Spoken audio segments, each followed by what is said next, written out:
Look, let's get this thing underway. A great win tonight. I think the win of college basketball tonight from the Kentucky Wildcats, number 12 in the country, hosting number 8 Miami, previously undefeated. And after what was an 18-2 run by the Hurricanes to get back in it there in the first half, it was all Kentucky the rest of the way, led by freshman guard Reed Sheppard. Kentucky gets the win 95-73. Josh, going to start with you. In an era where it is all about getting as old as you possibly can and picking off in the transfer portal, John Calipari has sort of pushed back against that, and he's brought in freshman guards. He brought in DJ Wagner. He brought in Reed Sheppard. And it was Reed Sheppard tonight. He was really the difference. What do you make of just energy, and is it paying off for John Calipari and these Wildcats? Yeah, well, first of all, John, I mean, look, Kentucky was outstanding tonight. I mean, they were awesome, outstanding, high level. They didn't even have Aaron Bradshaw. I know a lot of people. What's interesting is a lot of people have said, well, when Aaron Bradshaw comes back, and for people who haven't watched Aaron Bradshaw, he's a current freshman, great player in high school, and he 7 feet 7 1 inches, can really play. They'll say even how much better they'll be, which is truthful. However, these last two games, I think they played Marshall, a few days ago, and they had like 118 points. Tonight they're 95. They're really playing at a high clip right now. So not that when Bradshaw comes back, how good an extra front court player like him will make him that much better. However, you could also say right now they're playing at a high level, and sometimes, do you even want to mess with the mix right now? Because the mix is really, they're as good as anyone, in the country right now, the way they're playing. And look, Wagner only played 10 minutes this evening. I mean, Right. he went out with an injury, or like something maybe with his back or something. So, but as you mentioned, Sheppard was outstanding.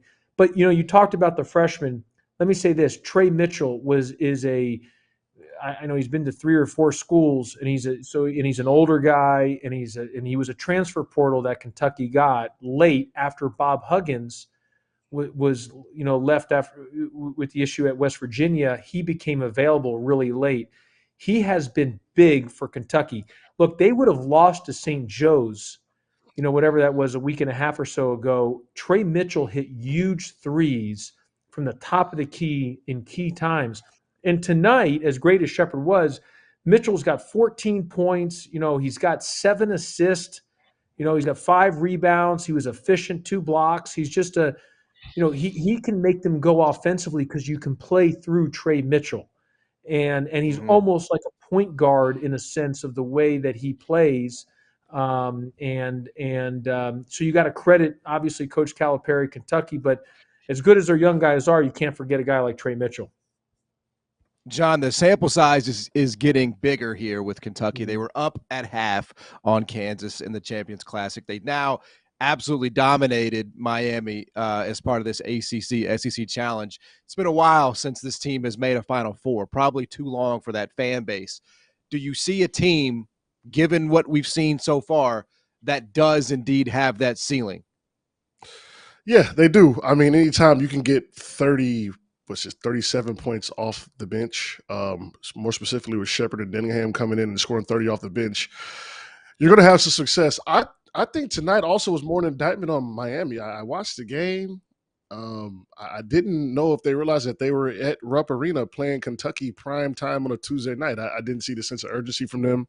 Omer and Poplar came in the game and they started playing well, but once Omer goes out of the game, either with foul trouble or he has a rest, it's kind of like they fall off the cliff. Like there's not really much behind him, as you saw tonight, even with Matthew Cleveland and Nigel Pack. If Miami doesn't get everything from their starting 5, there's not much to really go off of. And Kentucky just kept pouring it on. They didn't stop. Sheppard comes in. Dillingham comes in at the end when the game was over. He puts it away even more. Wagner goes out.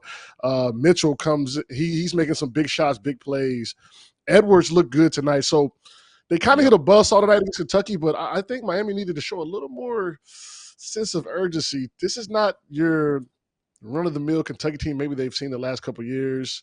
Miami made the Final Four last year, so maybe they're feeling themselves a little bit, but I think Kentucky gave them all they wanted, and they had to put a little respect on Kentucky's name, because I don't think Miami came in and was respectful of what they could possibly Mm, be as a team, and they found out tonight. So they're probably flying home a little down, and I'm a little down on mhm. Miami too. It's one of my favorite ACC teams, and Kentucky kind of throttled them, and they're not a young team either. So it's going to be interesting to see how they bounce Right. back. Well, John, Yeah. Is there like a let me just say this, and John, you're absolutely right. The other thing with Kentucky is, 26 assists on 37 made field goals. I mean, that the Yep. ball was just moving. I mean, when you have great rhythm, energy, and just flow with the ball, and it's like a hot potato, man. When that thing hits you, it keeps moving. I mean, the way they were sharing, of course, they're making shots. They shoot almost 60% from the field and about 42 or 43 from three. That makes a huge difference. Whereas Miami, on the other hand, 8 assists on 26 made field goals. Obviously, part of that, they weren't making shots. They're shooting in the 20% range of threes. And Kentucky did a good job of saying, hey, you got to beat us with twos today. I mean, they really, Miami shot a lot of contested shots. I mean, a lot of contested Mhm. shots. Kentucky guarded the 3-point line well. And, Miami's a team that can beat you off the bounce one-on-one. But when their shots aren't falling and you can really – and they're not beating you with a bunch of twos, and then you're not getting stops on the other end. But the way Kentucky moved the ball tonight, and I credit that a lot with the way they played through Trey Mitchell. I mean, Trey was really good this evening, and that he's been big for him. And again, as great as their young guys are, as we talked about Shepard and the other guys, Mitchell, who's an older guy, you know, he does a lot for him that sometimes doesn't even show up in the box score as well. Yeah. Yeah, There they there had. are go ahead, John. Go ahead. No, go ahead. Go ahead. No, I was just gonna say. I mean, Mm. in terms of, I was gonna go back to you, Josh, because DJ is a sort of. I mean, obviously he's the most high-profile freshman that they've brought in, the son of former NBA player DeJuan Wagner, and you see against maybe the St. Joe's, Marshalls of the world, like he really can get off against Kansas, Miami. He has sort of struggled a little bit in terms of I just recall your time with Joe Jackson, for example, when you bring in a freshman and you sort of give him the reins. What's it like, sort of going through the step up in competition, the step down in competition, and just sort of how you manage a young guard's load in that sense? Yeah, I mean, look, I mean, it's Wagner's an elite level talent, but there's a lot of pressure on him. There's no denying that. Obviously, his dad was a great player, played in the NBA.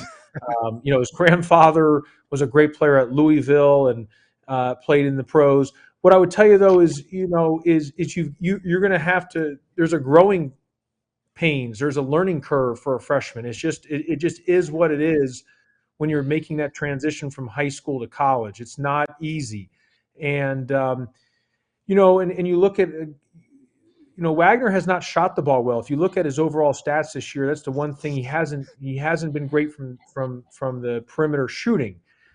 Whereas a guy like Reed Shepherd has shot the daylights out of it, and especially for tonight. And so, Yep. shooting is so critical when you're a guard, because in college, and again, I can't speak on the NBA. I can only speak on just as a basketball guy or watching it from afar. I mean, John would know this better than anybody. But um, um, when you're in college and the way defenses are played, the way help side can have with the defensive 3 seconds, and listen, you play a team and maybe you're playing a team with one pro on the floor, maybe, and that's just a Right. maybe once every blue moon. That's how hard it is to play in the NBA. So a lot of times, we're in the NBA, there's so much spacing. You have guys in the corner, you got the defensive 3 seconds. Maybe a guy who's not an elite shooter can there's more room to do things. It's not like that in college, and you can really load up to the ball and make it tough if you're not making shots. And John Henson, do you agree with me on that? I mean, and because obviously you played at the highest level, the difference for guards, especially for guards between the NBA and college, no matter how hyped you were coming in, if you struggle Right. shooting, I think college can make it difficult for you.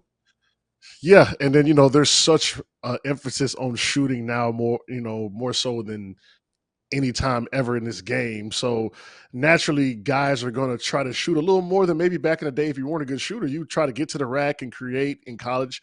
And then, the NBA, obviously, it's more space and you got more talented players. And there's 2 or 3 guys that kind of do what they do and everybody fills in their roles. So, with Wagner, he's going to have to figure out how to get that ball to go in. He's got good form. He can shoot the ball.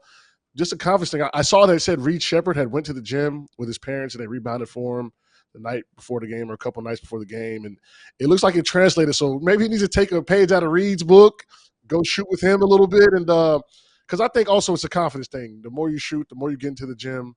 The best shooters I've ever seen were the hardest workers. I don't think it's any other way around it. And so, I think Wagner will figure it out. And when he does, with Bradshaw coming back with what they have now, Kentucky could be there right there at the end, as long as they don't kind of hit that wall, with the young guys. Obviously Mitchell's been playing a while, so he'll be fine. But, if they can keep improving and not hit a wall, I see Kentucky being a team at the end that can, make some noise for sure.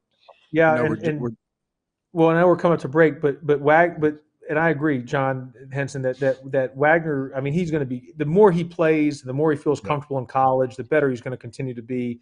I think there's so much potential and upside with Kentucky because, like I said, right now their mix is pretty darn good, and you haven't even had Bradshaw. Now, when Bradshaw comes back, help you, hurt you. I mean, of course, his talent is undeniable, but sometimes chemistry. So that's going to be and where Coach Calipari is a master at that stuff, he'll figure it out. But that's the deal on that, is you'll have to figure, because that takes minutes away from guys, because Bradshaw is a guy that can play 25, 30 minutes a game. He's a pro prospect. So that would be interesting to figure that out.